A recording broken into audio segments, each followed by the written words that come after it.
नमस्कार साथियों, स्वागत है आपका Shiv talent hub YouTube channel पर। साथियों, आज आप लेके आ रहे हैं फंडामेंटल राइट्स की क्लास है थर्ड।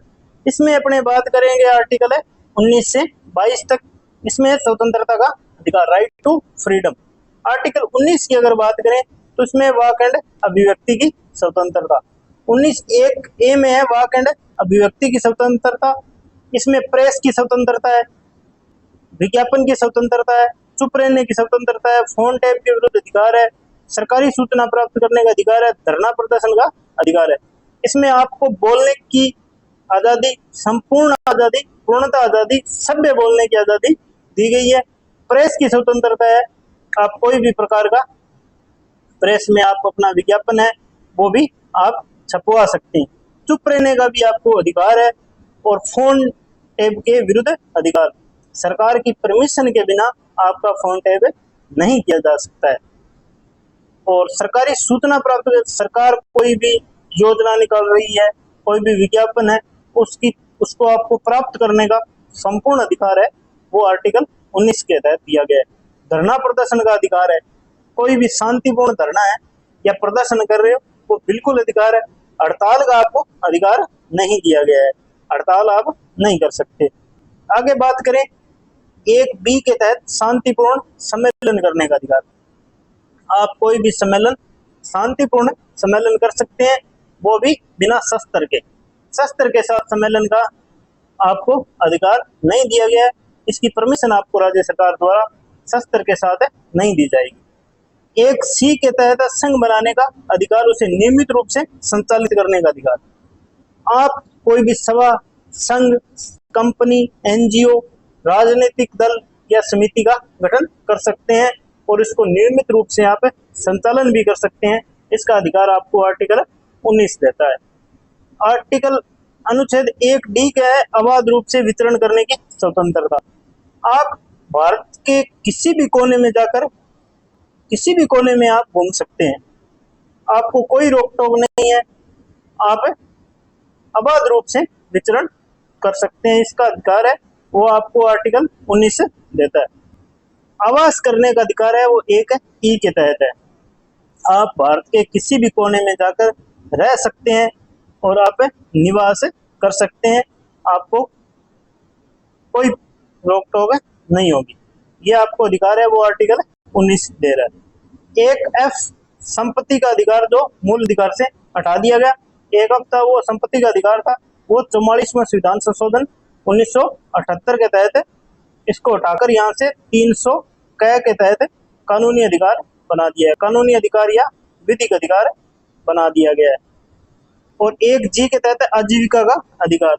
आप कोई भी व्यवसाय है वो भारत के किसी भी क्षेत्र में जाकर कर सकते हैं, आपको कोई भी रोक टोक नहीं है। ये भी आपको अधिकार है वो आर्टिकल 19 देता है।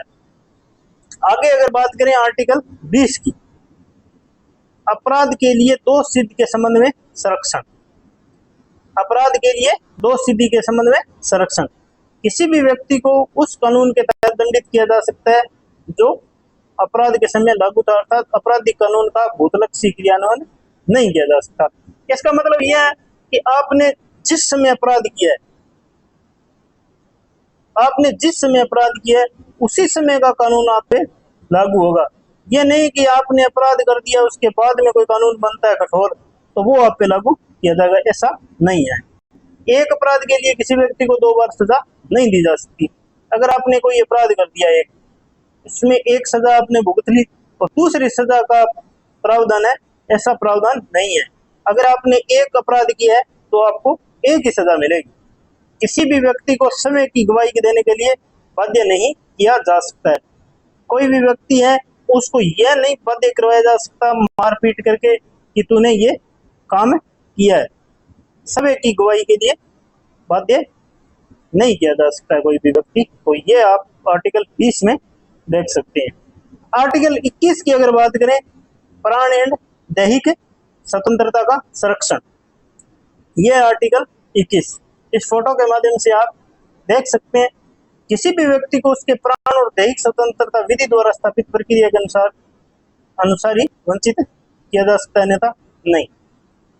इसके अंदर यह लिखा है कि प्राण और दैहिक स्वतंत्रता है वो आप विधि के द्वारा कोई स्थापित प्रक्रिया के अनुसार ही वंचित कर सकते हैं, अन्यथा आप ऐसे व्यक्ति को वंचित कोई भी स्वतंत्रता से यहाँ पे वंचित नहीं कर सकते। आर्टिकल 21A के तहत है शिक्षा का अधिकार, राइट टू एजुकेशन। ये है आर्टिकल है वो 86वें संविधान संशोधन 2002 के तहत जोड़ा गया और इसमें यह भी प्रावधान किया गया कि 6 से 14 वर्ष तक के बच्चों को निःशुल्क व अनिवार्य शिक्षा का दी जाएगी, इसका प्रावधान है वो किया गया। आगे अगर बात करें तो आर्टिकल है 22 में गिरफ्तारी एवं निरोध के समय संरक्षण। यह आर्टिकल 22 किसी व्यक्ति को गिरफ्तार किया है तो उसका कारण बताना होगा। पुलिस अगर कोई व्यक्ति को गिरफ्तार कर रही है तो उसको कारण बता के गिरफ्तार करना पड़ेगा। गिरफ्तार के समय वकील से परामर्श का अधिकार, कोई भी व्यक्ति है उसे वकील से मिलने का पूर्ण अधिकार है, वो अपने वकील से मिल सकता है। 24 घंटे के भीतर मजिस्ट्रेट के समक्ष प्रस्तुत करना। पुलिस है वो व्यक्ति को 24 घंटे के समय 24 घंटे के अंदर अंदर मजिस्ट्रेट के समक्ष प्रस्तुत करेगी। इसमें आने जाने का समय वो मान लो अगर कोई दूर है तो इसमें वो आने जाने का समय कट हो जाएगा और बाकी 24 घंटे में अगर मजिस्ट्रेट है वो कोर्ट में बैठा है तो नहीं तो उसके घर पेश किया जाएगा। शत्रु देश के नागरिकों को यह अधिकार है प्राप्त नहीं है। शत्रु देश के नागरिकों को ये आर्टिकल है वो 22 है, आर्टिकल 22 है वो लागू नहीं है। आगे अगर बात करें तो स्वतंत्रता का अधिकार है वो आपने पढ़ा है right to equality, right to equality article 19 से 22। आर्टिकल 19 है उसकी हम अपने एक ट्रिक लेके आ रहे हैं छोटी सी, वो आपको मेरे को विश्वास है कि आपको खूब पसंद आएगी। वो संघ आ जाकर व्यापार किया, वो संघ आ जाकर बस व्यापार किया। वो संघ 2-3 बार इसको पढ़ना है वो आपको पूर्णतः याद हो जाएगी। वो से में बनेगा बोलने की स्वतंत्रता और से बनेगा सभा करने की स्वतंत्रता, संघ से बनेगी संघ बनाने की स्वतंत्रता, आ जाकर से बनेगी अबाध रूप से विचरण करने की स्वतंत्रता, बस से बनेंगे पूरे देश में बसने की या आप कहीं भी निवास कर सकते हैं किसी क्षेत्र में भी, और व्यापार से है आप व्यापार व आजीविका की स्वतंत्रता। ये आप क्लास आपको कैसे लगी आप कमेंट करके जरूर बताएं और हमारा YouTube चैनल है शिव टैलेंट हब, उसको जरूर ज्वाइन करें, लाइक करें, क्लास को शेयर करें, सब्सक्राइब करें और हमारा टेलीग्राम चैनल है जो जरूर ज्वाइन करें, उसमें आपको ये PDF अवेलेबल हो जाएगी। धन्यवाद।